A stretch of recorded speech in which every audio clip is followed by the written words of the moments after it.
Bonjour à tous, bienvenue sur ce webinaire consacré aujourd'hui à la dématérialisation du bulletin de paye réussi avec ADP. Pour ce faire, j'ai le plaisir d'accueillir Patricia Perche, en charge du déploiement des projets RH numériques. Patricia. Bonjour à tous, j'accompagne les entreprises dans leur transformation numérique et notamment pour déployer le bulletin de paye dématérialisé auprès de leurs collaborateurs. Et André Lemolière, moi-même, responsable marketing des offres digitales chez ADP, j'aurai le plaisir de vous faire part de notre vision marché et de la vision d'ADP sur le sujet. Et nous vous proposons de revenir en introduction sur le contexte légal lié à la dématérialisation du bulletin de salaire. Nous verrons les attentes et les enjeux des différents protagonistes, les bonnes pratiques constatées sur le terrain depuis plusieurs mois. Et puis nous finirons par quelques mots sur l'offre ADP Digipost. Alors, quelques mots sur le panorama légal. Donc pour démarrer ce webinaire, donc l'obligation de remettre un bulletin de paye aux salariés lors du paiement du salaire date de 1931 et figure bien sûr dans le Code du travail. Malgré quelques tentatives dans les années 90 avec M. Alain Madelin, il faudra attendre 2009 pour que la loi du 12 mai 2009 offre la possibilité à l'employeur de remettre aux salariés un bulletin de paye au format électronique à condition d'avoir bien évidemment son accord préalable. Suite à la loi du 8 août 2016, la fameuse loi Travail, rentrée en application en janvier 2017, loi donc qui a réformé le droit du travail, l'employeur peut maintenant procéder par défaut à la remise du bulletin de salaire sous forme électronique, sauf opposition du collaborateur. Quelques règles à respecter, puisque cette loi du 8 août, donc rentrée en vigueur en janvier 2017, propose de nouvelles règles. La première, c'est une règle autour de l'intégrité qui, vous l'avez compris, ne permet pas l'envoi par email du bulletin de paye numérique et qui induit la protection de l'intégrité du bulletin de paye numérique durant sa conservation qui est opérée soit par l'employeur, soit par un tiers de confiance. La durée de conservation est fixée au choix de l'entreprise. Première possibilité, 75 ans jusqu'aux 75 ans du collaborateur.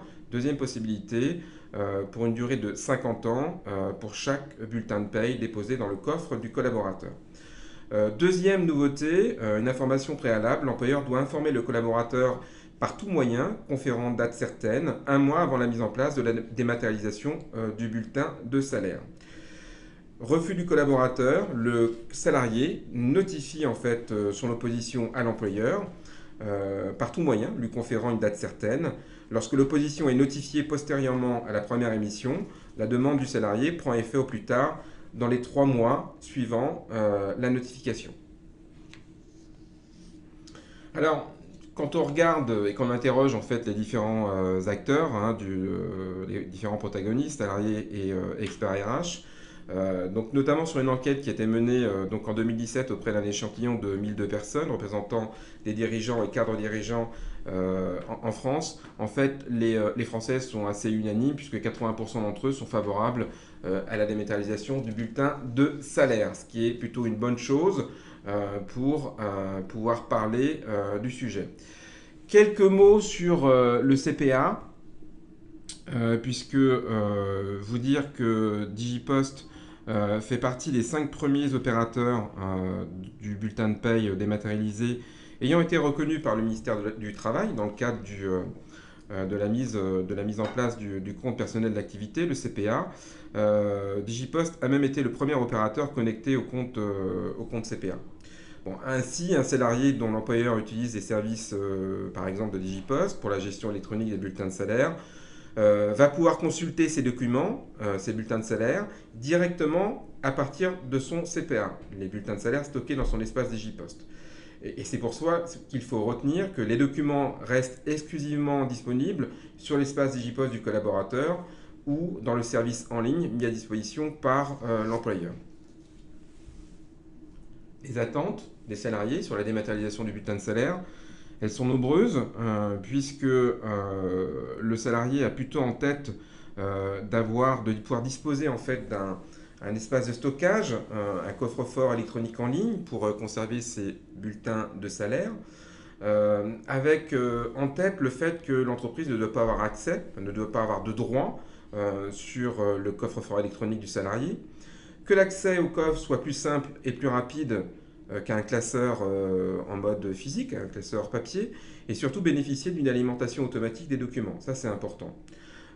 Les salariés disent aussi qu'il ne faut pas que ça coûte, il faut que ça soit gratuit, maintenant et demain, tout en ayant la possibilité d'y stocker ses propres documents personnels.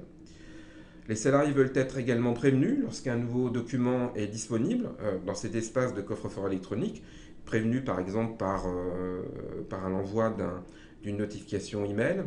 Et enfin, les collaborateurs souhaitent que l'accès à ce coffre puisse se faire à partir d'un smartphone. En fait, c'est un peu quand je veux et où je veux. Et enfin, en cas de doute sur les bienfaits et l'utilisation du service, les salariés souhaitent avoir la possibilité, la liberté de résilier en fait l'adhésion au service à tout moment et pouvoir revenir au format papier.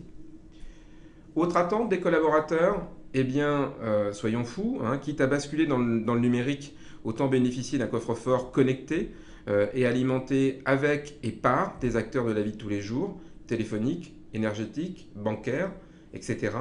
Alimenté également par des émetteurs comme mon employeur qui auront la capacité à pousser, à me proposer, à m'envoyer un bulletin de salaire dématérialisé et un coffre qui puisse être également alimenté par des ajouts manuels opérés par moi-même si je souhaite pouvoir intégrer dans ce coffre-fort électronique mes propres documents.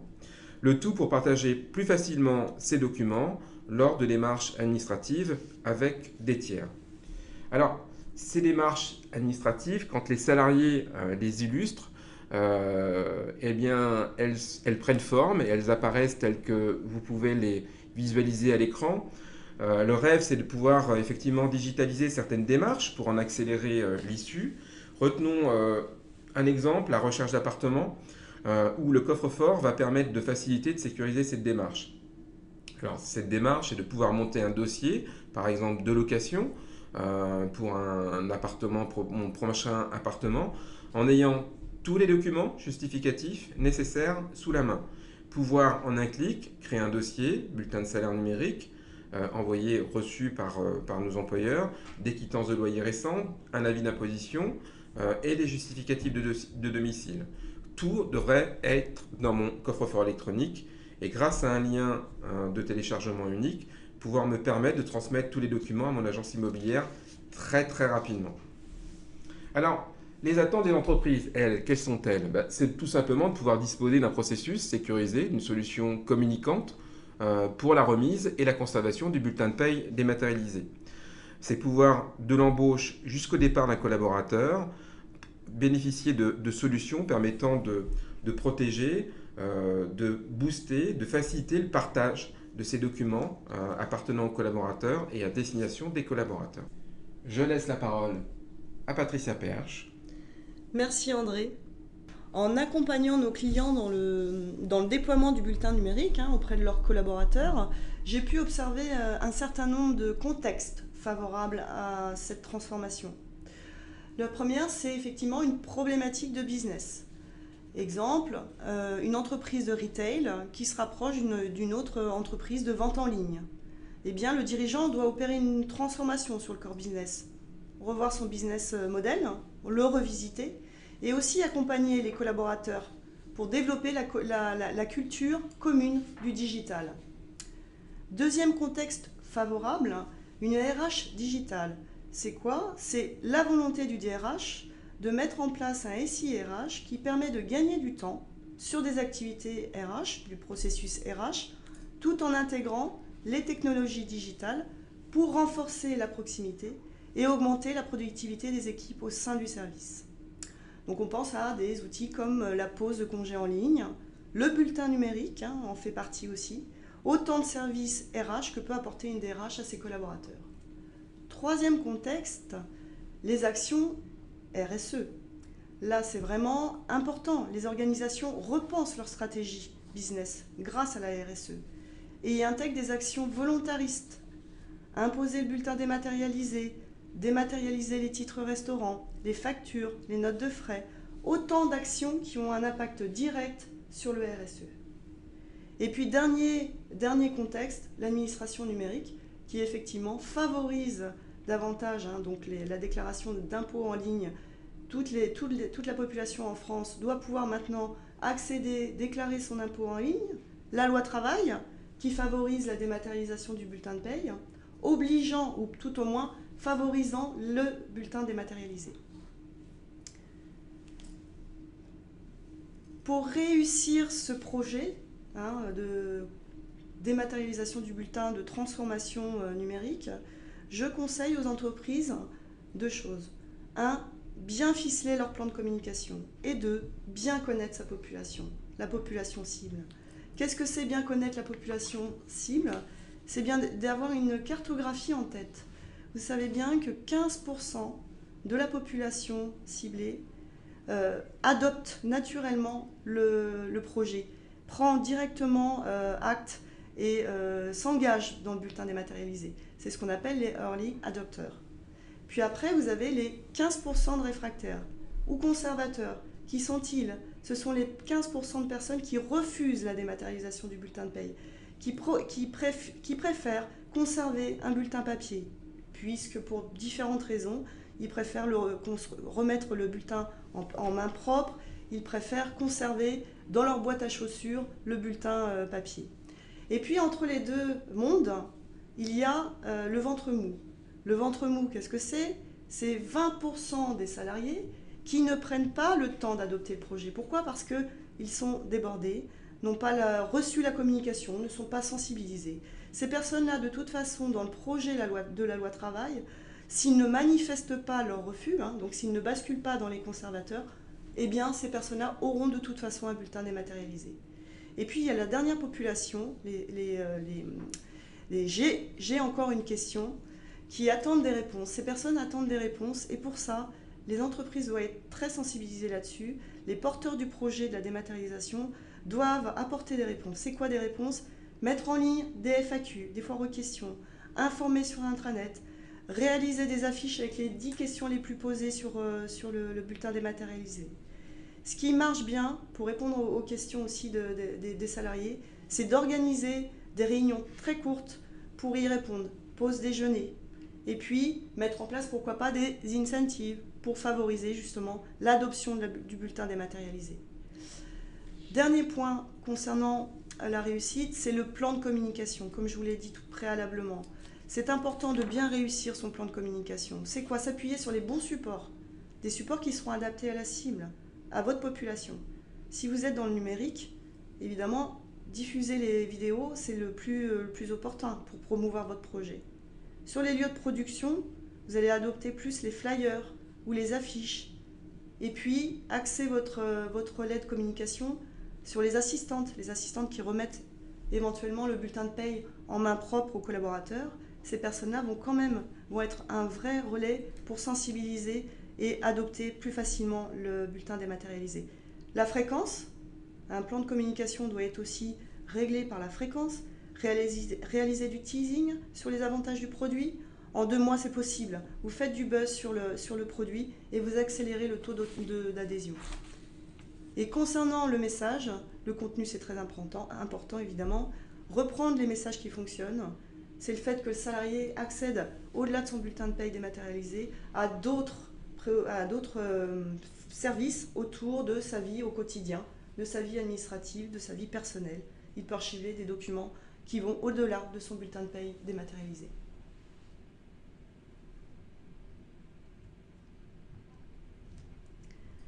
Beaucoup de projets aujourd'hui numériques et innovants entraînent des changements dans le comportement des collaborateurs.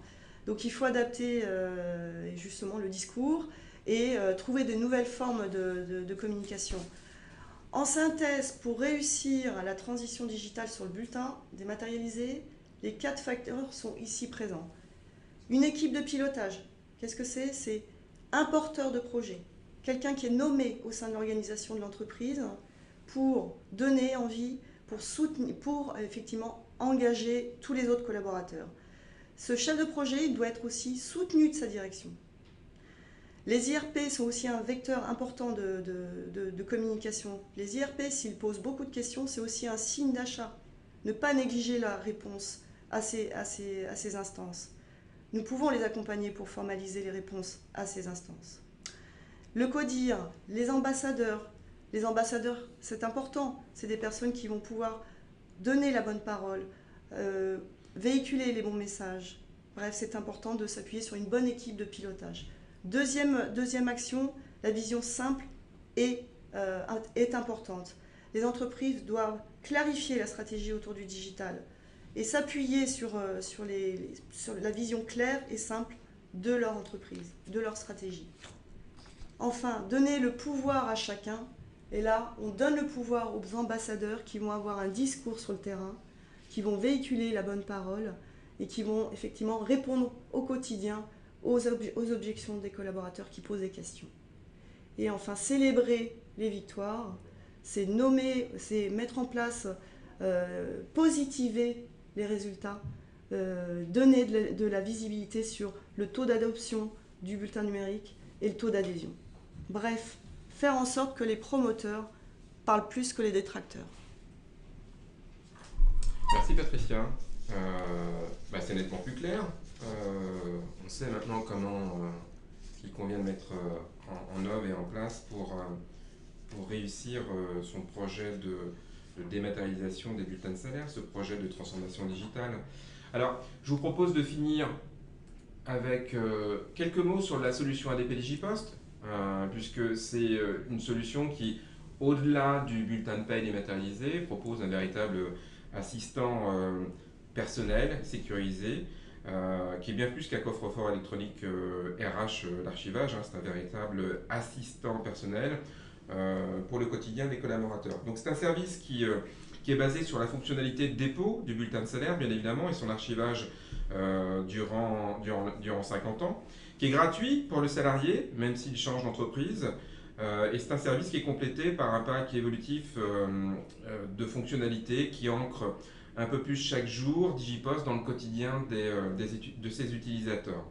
Alors justement, pour faciliter ce quotidien, DigiPost, c'est ce qu'il faut retenir, c'est 5 gigas d'espace gratuit offert aux collaborateurs pour y stocker ses propres documents, ses documents à soi. C'est une fonctionnalité de partage aussi puissante que Dropbox, qui permet de très simplement, très rapidement de partager les documents avec les personnes de son choix, avec des tiers identifiés. C'est la récupération automatique de documents auprès de 5 fournisseurs. 5 fournisseurs à choisir dans une liste qui en comprend plus de 300, dont 55 nouveaux collecteurs dédiés à la santé. Ce qui rend encore un peu plus cette offre DigiPost exclusive sur le marché. C'est des gestions d'alerte par mail lorsqu'un document a été déposé. C'est super pratique en fait. C'est que dès qu'un document est déposé dans mon espace personnel DigiPost, DigiPost me notifie par mail pour m'indiquer qu'un document est disponible. Et enfin, pour consulter et partager les documents quand je veux et où je veux, DigiPost est disponible au travers d'apps sur l'Apple Store ou Google Play. Et le tout, bien évidemment, encore une fois, gratuitement. 2 chiffres pour clôturer cette présentation. 89%. Donc ce premier chiffre illustre le pourcentage d'adhésion des salariés au bulletin de paye dématérialisé et l'adhésion au service personnel DigiPost. Donc ce chiffre, 89%, a été constaté auprès de 200 entreprises, et notamment au bout de 3 mois d'utilisation par les collaborateurs nouvellement abonnés. Le deuxième chiffre résume à lui seul l'attachement des utilisateurs au service DigiPost et au service du bulletin de paie dématérialisé depuis bientôt 7 ans, puisque moins de 2% des utilisateurs ont décidé de revenir au papier après avoir testé la solution. Nous arrivons à la fin de cette présentation. Merci de nous avoir suivis. Nous laissons ouvert la session pour vous permettre de poser quelques questions dans les minutes qui suivent. Merci et à très bientôt.